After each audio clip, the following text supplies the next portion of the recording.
में जो युद्ध भाई मंत्री छिछूर रहले, ताम्र रहले, बिडाल रहले,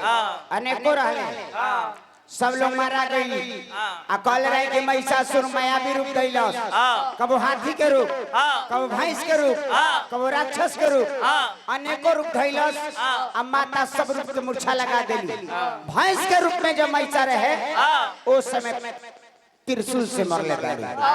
पेट फोड़ले बाड़ी, उस समय महिषा के मृत्यु भइल बा। पापी अत्याचारी, अरे पापी अत्याचारी के मरली महतारी, तो पापी अत्याचारी के मरली महतारी, अरे पापी अत्याचारी के मरली महतारी। हित कुटुंब सब खत्म रिश्तेदारी, हित कुटुंब सब खत्म रिश्तेदारी, केहू ना निभावेला। अरे महिषा से अपन यारी महतारी, तब खरच के मुंह महतारी, खरच के मुंह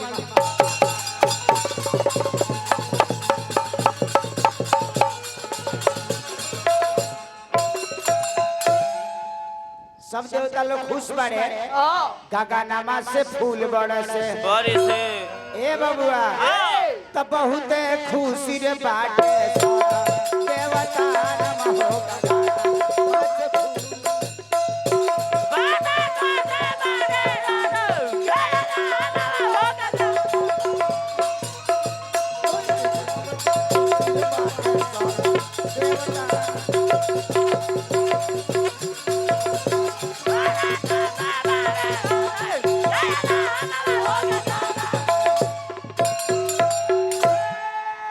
नारद बाबा बिना बजा के सबके मन हरसाई,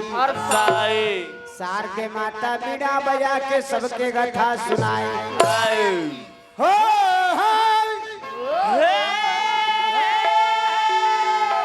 सकल समाज खुशहाल भइल बा, अरे नर नारी के जुटनमा महानमा। ए बबुआ तो जब कइली माई अजबे कारजान होला,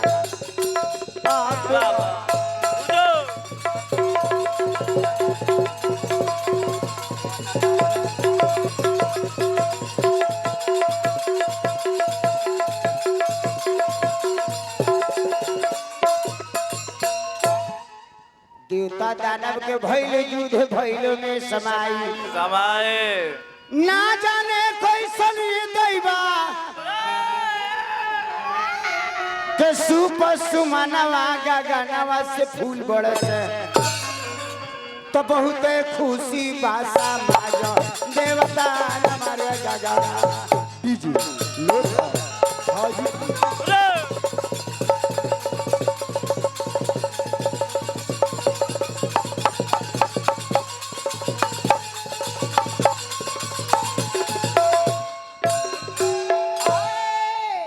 ब्रह्मा विष्णु महेश वे दुर्गा माता के पूजा के तिथि निर्धारित करता रहे। तो आसिन कुआर मास खास पूजन त्योहार दिन तोहरो धराई, जीव जंतु मानव होके देवता चाहे दानव होके, साल भर पर एक बार करी तोर पूजाई। आसिन कुंवार में माई के पूजा होला, आ दुर्गा जी के नाम से आवे। बबुआ प्रेम से बोलिए दुर्गा जी मैया की जय। लेकिन काली जी के अवतार कैसे भइल बा? कैसे?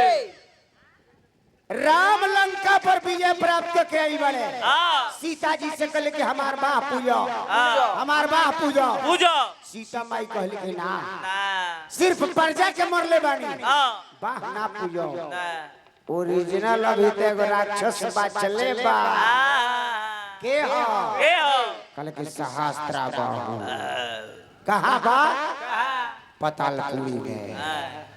कैसे सीता माई कहली बबुआ अरे लाज नाही बतिया बनाई हो कैसे बहिया पूजा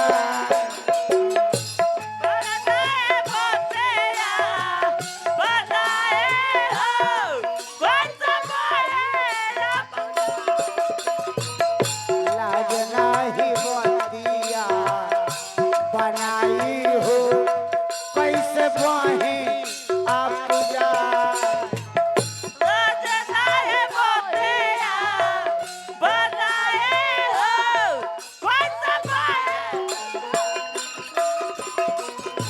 बाटे रंगवा जेगो बहुते ना दूरी में बाटे रंगवा जेगो रंगपुरी में सहस्त्र बाहु छुपल पतल पूरी में सहस्र बाहु छुपल पतलपुरी में सहस्त्र बाहु छुपल पतल पूरी में सहस्र बाहु छुपल पतलपुरी में ओकरा के मार रघु राई हो तबे बहिया पूजा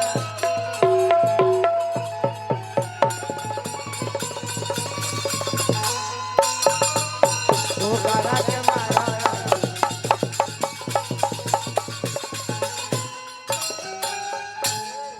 भगवान श्री राम जब ये बात सुननी ओ ये चल चले बानी कैसे बबुआ जन समय सीता माता सोचे लगे सपना रूप में सोचे लगे निकल के हे प्रभु चरणा में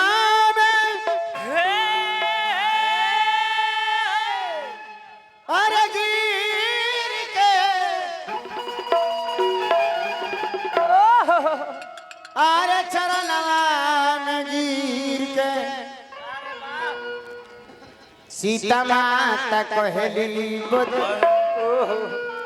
अरे चरणा में गिर के सीता माता कहली सीता माता चरणा में गिर के सीता माता कहली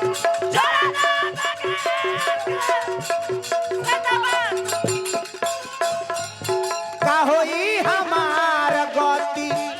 लरे लड़ाई पोती का होई हमार बाती लड़े लड़ाई रे का होई हमार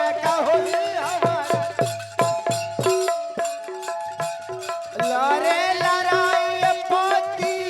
का होई हमारे बाती लड़े लड़ाई रे लंगरा मुख सर बिना का होई शरीर के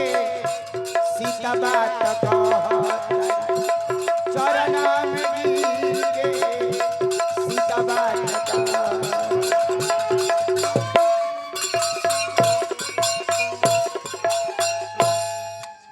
सीता माता जाए के बेरा बहुत बात कहले बाड़ी समझावले बाड़ी कि लड़ाई ए तरह ना कइल जाला ना मर्यादा के अंदर पुरुषों में रौरा उत्तम है आ पूजा कइले बाड़ी आ तब राम जी के विदा कइली राम जी के विदा कइली सहस्त्रा बाहु के लगे पहुंचे के पहले ही रावण के बेटा के दरमानी रहे मकरध्वज को दरमानी रहे कह गए वनवासी कहाँ जा रहे हो भगवान श्री राम बन के तेरा मालिक कहाँ है कल के पहले हमसे बात कीजिए उसके बाद आगे बढ़ेंगे डहरिया धइले ना हो डहरिया धइले ना चलल राम धनु धरिया अरे डहरिया धइले ना चलल राम धनु डहरिया धइले ना चलल राम धनु धरिया रास्ता फिक्र में भइल भिजलिया रास्ता चल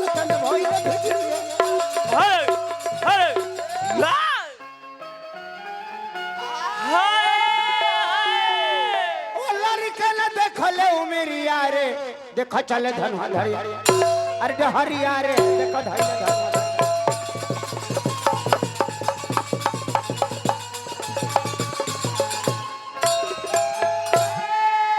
पहले राम जी के दरबार से लड़ाई करे के पड़ल हा तो पत्तलपुरी में गई बड़े प्रेम से बोलिए काली मैया की जय